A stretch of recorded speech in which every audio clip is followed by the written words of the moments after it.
Add a cycloid curve.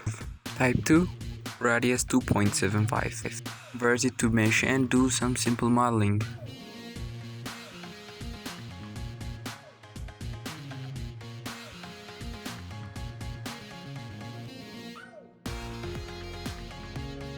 After modeling, rig the hand. Add a Bezier curve in the cube. Go to the geometry node workspace and hit new. Add an object info node and select your Bezier curve as a target. Get a curved point and point instance nodes. Then select your cycloid as a target. For the curved point, change count to length. Find your value and adjust it.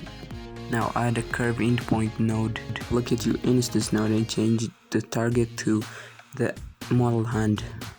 Enable animal add-on and animate the curve and the hand.